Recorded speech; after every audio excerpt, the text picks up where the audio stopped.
Hello friends, welcome to my channel. મિત્રો, academic year 2025-26 માટેની scholarship માટેના એપ્લિકેશન ફોર્મ ઓનલાઈન ચાલુ થઈ ગયા છે.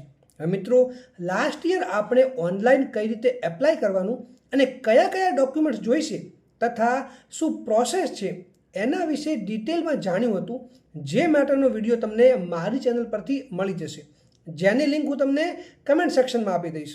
હવે મિત્રો, આ વિડીયોમાં આપણે જાણીશું કે તમારે સ્કોલરશિપ માટે કઈ રીતે એપ્લાય કરવાનું છે અને લાસ્ટમાં ફરી એકવાર આપણે ડોક્યુમેન્ટ્સ બી જોઈશું. તો વિડીયોને એન્ડ સુધી જુઓ અને જો તમે મારી ચેનલ પર નવા છો તો ચેનલને સબસ્ક્રાઈબ કરવાનું ના ભૂલતા. હવે મિત્રો, સ્કોલરશિપ માટેના ફોર્મ digitalgujarat.gov.in પર શરૂ થઈ ગયા છે, જે માટેની લાસ્ટ ડેટ 30 સપ્ટેમ્બર છે.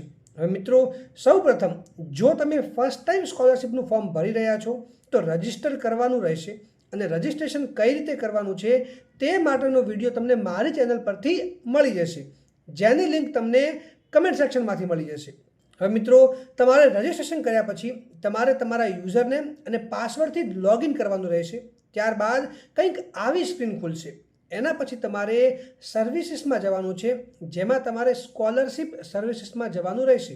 ત્યારબાદ કંઈક આવી સ્ક્રીન ખુલશે.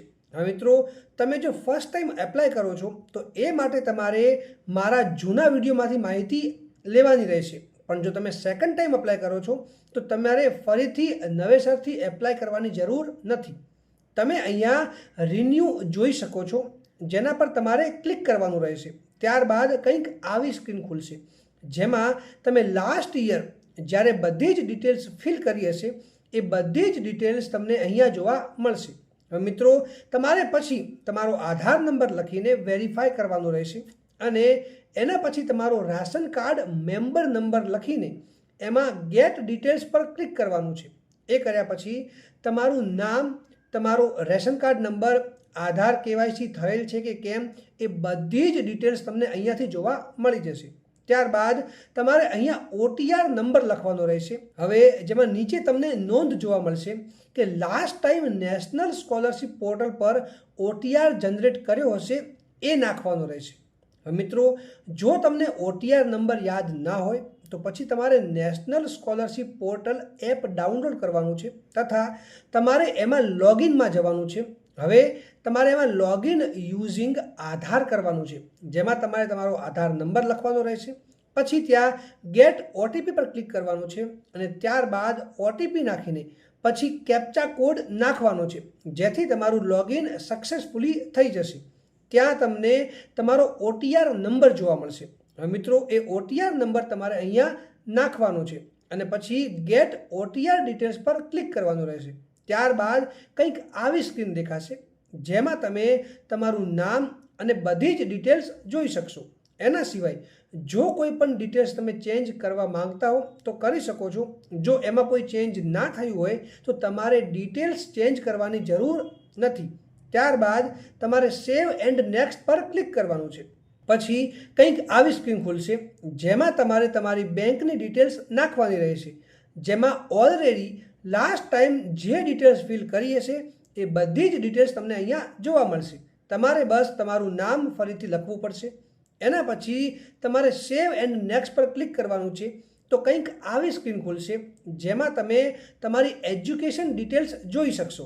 હવે મિત્રો, આમાં તમારે ચેન્જીસ કરવા પડશે, જેમાં તમે લાસ્ટ ટાઈમ કયા યરમાં હતા એ ચેન્જ થશે અને તમારા કોર્સનું એકેડેમિક યર શું રહેશે તથા ફીસ ચેન્જ થઈ શકે છે.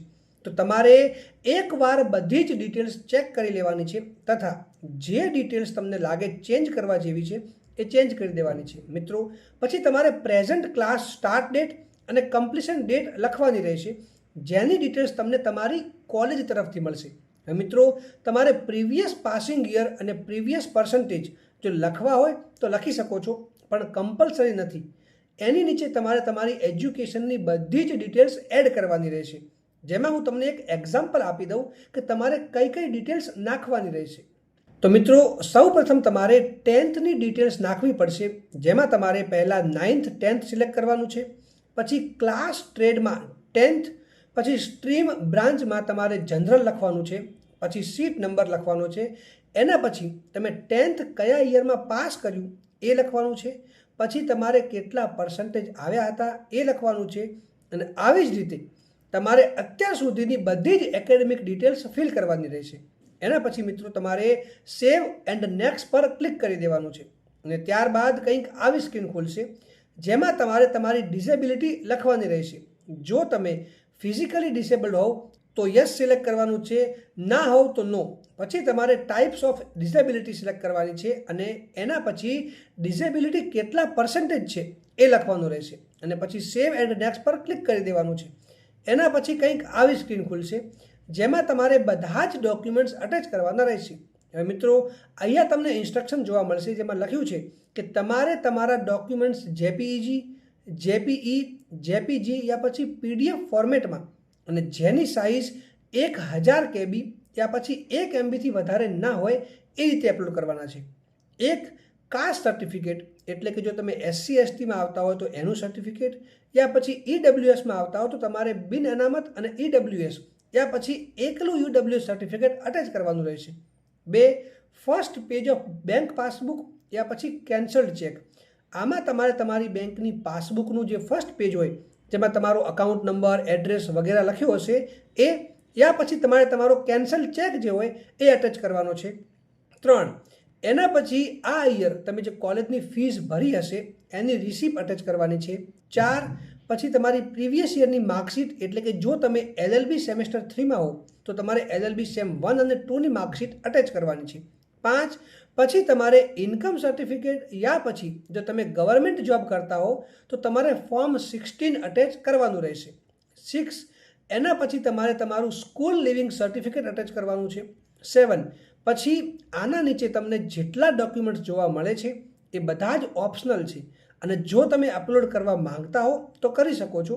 જેમાં તમારે સ્કૂલ, કોલેજીસ બોનાફાઇડ, જો તમે ફિઝિકલી ડિસેબલ્ડ હોવ તો ડિસેબિલિટી સર્ટિફિકેટ, તમારી સ્કૂલ કે કોલેજનું ID કાર્ડ અને જો તમારા એજ્યુકેશન વચ્ચે 1 યર કે તેથી વધુનો ગેપ હોય તો ગેપ એફિડેવિટ અને જો તમે હોસ્ટેલમાં રહેતા હો તો હોસ્ટેલ સર્ટિફિકેટ. પછી લાસ્ટમાં તમારે તમારો પાસપોર્ટ સાઇઝનો ફોટો અપલોડ કરવાનો રહેશે. પછી તમે આ ફોર્મને સેવ એઝ ડ્રાફ્ટ કરી શકો છો અને પછી તમારે તમારો મોબાઈલ નંબર વેરીફાઈ કરાવવાનો રહેશે અને લાસ્ટમાં તમારે તમારો કન્સેન્ટ આપીને કન્ફર્મ એન્ડ ફાઇનલ સબમિટ કરવાનું છે. હવે મિત્રો ફોર્મ સબમિટ થઈ ગયા પછી તમારે તમારી કોલેજમાંથી એક ડોક્યુમેન્ટ લિસ્ટ આવ્યું હશે એ પ્રમાણે તમારે એક સેલ્ફ અટેસ્ટેડ હાર્ડ કોપી લઈને તમારી કોલેજમાં જમા કરાવવાની રહેશે.